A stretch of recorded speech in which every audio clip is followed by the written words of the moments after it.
그래서 우리 서상범 이사님, 네, 좀 말씀 듣도록 하겠습니다.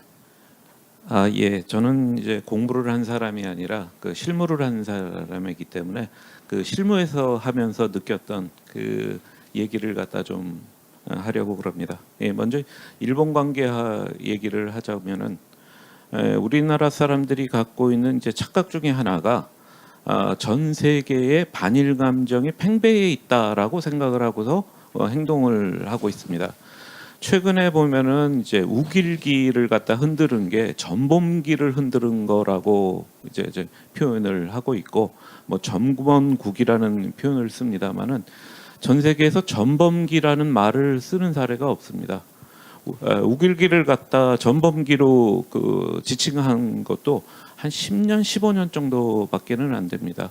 그리고 뭐 나치 독일을 갖다가 전범 국가라고 하는데 이미 2차 대전 끝나고 나서 각종 평화 협정이 다 체결되고 점령 정책이 다 종명되면서 그거는 이미 다 끝난 지 오래된 상황입니다. 그리고 이제 문화적으로 따져서 우리가 이제 일본하고 이제 대항을 할 때 이제 반일 연대를 하겠다는 얘기를 많이들 하는데, 실무를 하다 보면은 전 세계에서 반일 감정을 갖고 있는 나라는 우리나라하고 중국 정도밖에 없지 않느냐, 이제 그런 느낌을 받았습니다. 그러면 반문을 하시는 분도 있을 거예요. 2차 대전 때 일본군이 동남아를 갖다가 점령을 해서 얼마나 못된 짓을 많이 했냐. 동만아 일대에는 반일 정서가 팽배했다, 이렇게 얘기를 합니다. 예, 맞습니다. 우리나라는 일본의 36년간을 지배를 당하면서 많은 고초를 겪었습니다. 중국과 같은 경우에는 청일전쟁서부터 시작해서 약 50년에 걸친 전쟁 상태였고, 중일전쟁 때 그 남경항이 함락되면서 일본군의 만행으로 수많은 중국인들이 살상을 했습니다. 그러나 2차 대전은 그렇게 긴 전쟁이 아니었습니다. 2차 대전을 일본군이 진주만 공격을 하면서 시작을 해서 필리핀, 태국, 베트남 그걸 갖다 밀고 들어갔는데, 거기서 점령 정책을 핀 거는 불과 4년, 5년 정도밖에는 되지를 않습니다. 그리고 그 당시 동남아 사람 입장에서는 영국과 프랑스의 식민지였기 때문에 초기에는 식민지 세력을 몰아내는 일종의 해방 세력으로 간주했던 경우도 있습니다. 그리고 이제 45년에 이제 패주를 해서 나갔죠. 이제 그걸로 다 끝난 것이 아닙니다. 우리나라 사람들은 잘 모릅니다만은 그 베트남, 호치민이 이제 말하자면 이제 베트남 통일 전쟁을 폈을 때 프랑스군을 갖다 경멸을 하고 결국 이제 북부에서 월맹을 세우지 않습니까? 그때 일본이 혁혁한 도움을 줬습니다. 일본이란 나라가 도움을 준 게 아니라 2차 대전 때 전쟁이 끝나고 미처 일본으로 도망가지 못하고 베트남에 남아 있던 일본군 그 장교들과 그 사관들이 그 호지민을 많이 도와줬는데, 예를 들어면은 호지민이 세웠던 사관학교의 교관의 대부분이 구일본군 장교들이었습니다. 그 사람들이 교육을 시켜서 양성했던 그 장교들이 나와서 프랑스군을 갖다가 무찔렀거든요. 프랑스 군을 무찌른 전략 자체를 갖다 일본군이 써줬다는 그 얘기도 있습니다. 그리고 이제 프랑스 군이 물러나고 난 다음에 일본군 사람들은 베트남에 남아 있던 사람도 소수 있고 상당 부분이 일본으로 돌아갔는데, 74년인가요? 사이공을 함락시켜서 베트남이 통일되고 난 다음에 일본과 다시 수교를 하고 난 다음에 베트남의 고위 관료가 일본을 방문해 갖고 이제 국빈 만찬 같은 거를 하면은 당시 사관학교에서 교관으로 있던 사람들을 딱 그 국빈 만찬에 다 초대를 해 갖고 극진히 대접을 했고, 해마다 해가 바뀌면은 베트남 공산당 총석의 이름으로 그 사람들한테 열화장을 보내 갖고 안부를 묻고 그 사람들의 생활을 갖다 도와줬던 적이 있습니다. 그런 나라에서 반일 감정이 우리나라가 생각하는 만큼 그렇게 대단하게 있겠습니까? 대만 같은 경우를 예를 들어보죠. 장개석 총통이 젊은 시절에 일본 군관 학교에 가갖고 배웠습니다. 장개석 총통이 얘기한 일화도 있어요. 일본에 갔더니 일본 사람들이 중국 사람들을 갖다 더러운 놈들이라고 하더라. 그래서 장개석 총통이 1시간 먼저 일어나갖고 막사를 청소를 했다고 그럽니다. 거기서 그 인정을 받았다는 일화도 있거든요. 그런 나라에서 과연 우리가 생각하는 만큼 그렇게 뿌리 깊은 반일 감정이 있느냐? 그런 반일 감정이 있다고 외교를 하니 어떤 면에서는 우리가 국제 사회에서 외교적으로 고립되고 있지 않느냐. 문화적인 면에서 볼 때 일본 문화는 17세기, 18세기부터 서양에 알려져 갖고 서양의 궁전에 가보면 차이나 누름이라고 그러고 중국제 도자기가 깔려 있는 그런 방이 있습니다. 마찬가지로 제페니스 가든 그래갖고 일본 정원을 갖다 본떠는 그런 정원을 갖고 있는 서양의 궁전들이 많거든요. 그런 유구한 역사가 있기 때문에 그 서양 사람들이 갖고 있는 그리고 세계 사람들이 갖고 있는 그 친일 일본 문화를 갖다 익숙하는 그런 것도 우리도 고려를 해야 될 거라고 생각합니다. 그리고 이제 중국하고 관계에 있어서 차 박사님도 지적을 하셨지만 안보는 미국에다가 의존을 하고 경제는 중국에다 의존하는 그렇기 때문에 우리가 먹고 살기 위해서 중국이 저지른 그런 그 오만 방자한 태도를 갖다가 우리는 그 묵묵히 참아냈습니다. 사드를 배치했을 때 그 중국에 가서 굴욕적인 얘기를 했고 한국의 관광객을 가지 못하게 혐한령을 내려갖고 이제 명동 상권이 개판나는 꼴로 봤습니다. 일정 부분 그거는 우리 탓이라고 생각합니다. 뭐냐? 우리가 중국과의 경제 관계 대단히 중요합니다. 그러나 그 본질을 갖다가 한번 파악해 볼 필요가 있습니다. 우리가 중국에 많은 중간재를 수출합니다. 그게 중국 내수 시장으로 파고로 들어가는 물건은 거의 없습니다.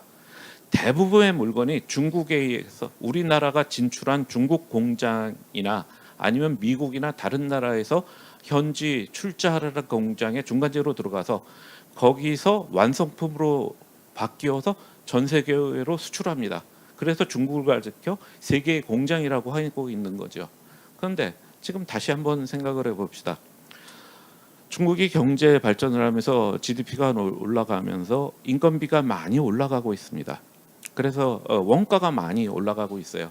과거에는 우리가 중간재를 갖다가 수출해서 중국에서 조립을 하고 그거를 갖다가 동남아에 보내서 포장을 하고 미국 같은 데 수출했는데 그게 원가가 점점 비싸져 갖고 지금 우리가 차 박사님 말씀하셨듯이 베트남에 대해서 얘기하는 이유 중 버마에 대해서 얘기하는 이유 중에 하나도 우리나라 기업들이 점차적으로 미얀마로 들어가려는 움직임을 보이고 있기 때문이다. 인건비가 비싸졌기 때문에 베트남을 옮겼고 베트남이 비싸지니까 캄보디아로 옮기고 캄보디아가 더 비싸지니까 지금 미얀마하고 방글라데시로 옮겨가고 있습니다. 좀 더 축약해서 말씀드리자면 중국에 투자할 거를 줄여서 동남아로 가는 것은 어떻냐 하는 얘기를 하고 있습니다. 이거는 좀 더 큰 세계 전략하고도 연관이 되어 있습니다. 우리가 G2라고 그래서 중국을 갖다 미국하고 대항할 수 있는 강대국이라고 얘기를 합니다. 그러나 2차 대전 끝나고 나서 미국하고 맞설 수 있었던 나라는 구소련 이외에는 없었다는 게 제 생각입니다.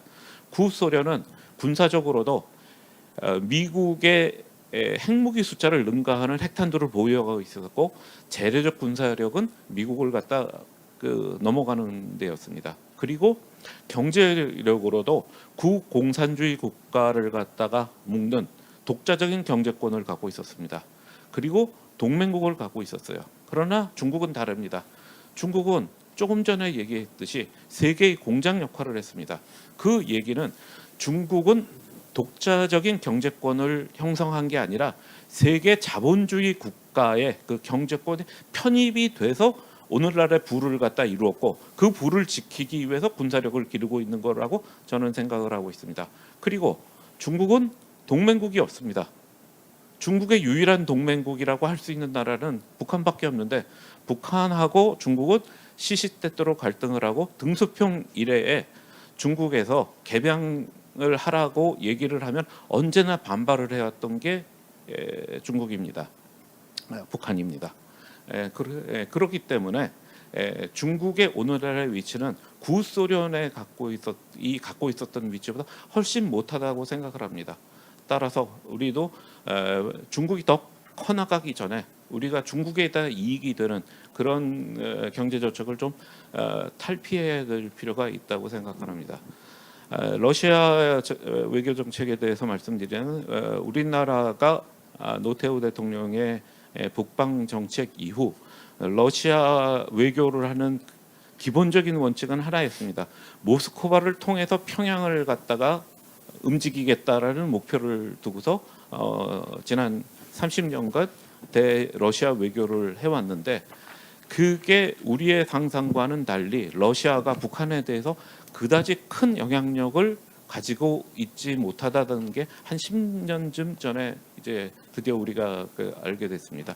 그리고 그 다음서부터는 이제 이충근 박사님이 말씀하셨듯이 연료주의에 대한 투자하고 러시아 가스를 중심으로 해서 남북러 협력 관계를 하자고 하고 있는데 그게 좀 잘 안 되어 가고 있습니다.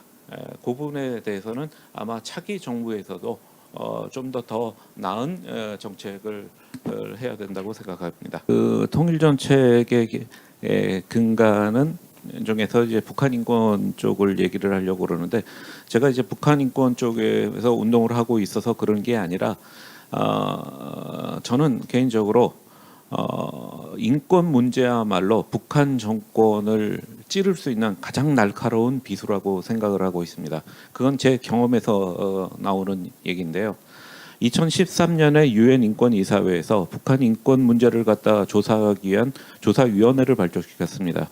위원회가 1년 동안 조사 활동을 하고 나온 그 보고서 결론은 뭐였냐면은 북한의 인권 문제의 근원은 그 정권의 속성에서 기인한 최고 지도자와 그 핵심 권력 기관에서 인권 침해를 갖다 아예 자행을 하고 있기 때문에 그 북한 인권 문제를 해결하기 위해서는 북한의 정권 자체를 정권 교체에 버금가는 개혁을 해야 되고 국제사회는 그거를 갖다가 지원을 하기 위해 국제사회의 평화와 질서를 갖다 지키는 안보리에서 북한의 최고 지도자를 국제 형사 재판소에 제소를 해야 된다.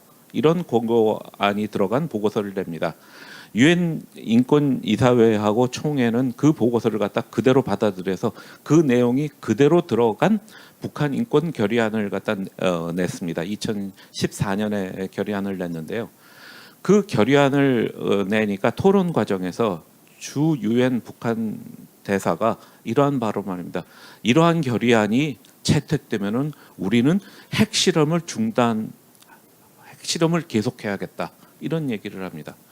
그리고 그 결의안이 통과되고 난 다음에 워싱턴에서 CSIS에서 하는 북한 인권 토론회가 있었는데 그게 개최되니까 북한 외무성에서 성명을 발표해요.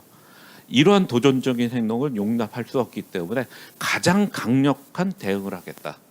그리고 그 다음서부터 북한 인권 행사가 이제 벌어지면 북한 외교관들이 난입을 해갖고 행사를 반행하는 행동이 여러 가지 벌어집니다.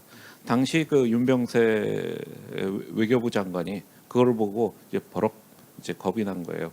20여 년 이상 북핵 문제하고 미사일 문제를 갖고서 북한을 비난을 했는데도 북한은 끔찍하지 않았거든요.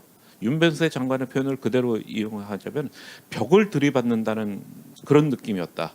그런데 인권 문제를 갖다 거론하니까 장관이 경험하지 못한 그런 반발이 나오니까 이게 어디까지 에스컬레이션 될 수 될지 모르기 때문에 인권 문제에 대해서 조금 좀 톤다운하자 그런 얘기를 갖다 박근혜 대통령한테 건의를 하는데 2015년 8월달에 국무회의 모두 발언에서 이제 박근혜 대통령이 그런 얘기를 합니다.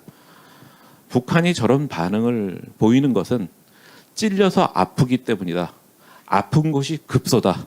그러니까 그거를 갖다 더 찔러라. 이거를 갖다 모두 발언해서 얘기를 합니다. 텔레비전에서 다 방송이 됐던 부분인데요. 그러면 우리는 의아합니다. 왜 그것이 북한의 아픈 급소가 되느냐? 그걸 논리적으로 설명을 해야 되잖아요. 그거는 저는 이렇게 설명을 합니다. 유엔 북한 인권 결의안 자체에 그 답이 있습니다. 북한 최고 지도자를 갖다 형사재판소에 제소를 하라는 그 규정의 답이 있습니다. 2011년에 리비아에서 내전이 벌어져 갖고 가다피가 축출이 됩니다. 그때 유엔 안보리에서 가다피 정부군이 주민을 살해하는 인권 만행을 했다고 가다피를 갖다 국제형사재판소에 제소를 하고 그리고 국제사회에 대해서 군사력 동원을 갖다 허가를 하는 결의안을 채택합니다. 그 결의안을 바탕으로 해서 나토군이 리비아를 갖다 쳐들어갔고 패주한 가다피는 도망가다가 하수도에 숨어 있다가 그 반군sol에 잡혀서 비참한 생을 마감을 하게 됩니다.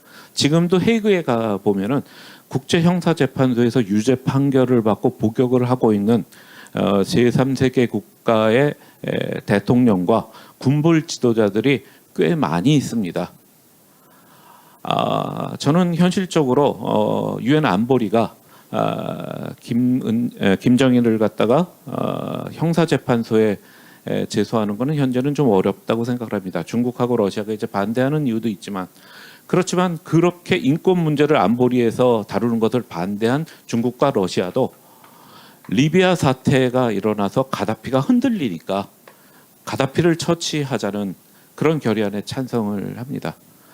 북한이 장래에 무슨 일이 벌어져서 정권을 갖다 지키지 못하는 정권이 흔들리지 못하는 사태가 나면은 안보리가 개입할 수 있다는 개연성을 갖다 이미 우리는 보여줬고 그리고 또 하나 반기문 유엔 사무총장이 총장으로 제정하고 있을 당시에 하나 그 새로운 국제법의 원칙을 갖다가 성립시켰는데 보호 책임이라는 원칙입니다. 전통적인 국제법에서는 내정 불간섭과 주권은 최고입니다. 그러니까 내정에 대해서는 간섭하지 못하는데 현대에 와서는 인권 문제에 대해서는 예외다라는 분위기가 퍼져가고 있습니다. 그러니까 한 나라가 자국 국민의 인권을 갖다가 제대로 지키지 못할 경우에는 국제사회가 군사력을 동원해서 그 사람의 인권을 지켜줘야 된다는 원칙입니다. 보호책임 원칙이. 북한에 그대로 적용할 수 있는 거거든요. 북한의 인권 상황에 대해서는 그야말로 아우슈비츠 그다음에 시베리아 유용소보다 더하다는 게 유엔에서 결의안에서 인정한 사항입니다. 그렇기 때문에 이러한 모든 것을 봤을 때 인권 문제야말로 북한을 갖다가 가장 겨루는 비수라고 생각을 하고 차기 정부에서는 이 점을 유념해서 통일 정책을 펼쳐주기를 저는 당부드리는 바입니다. 네.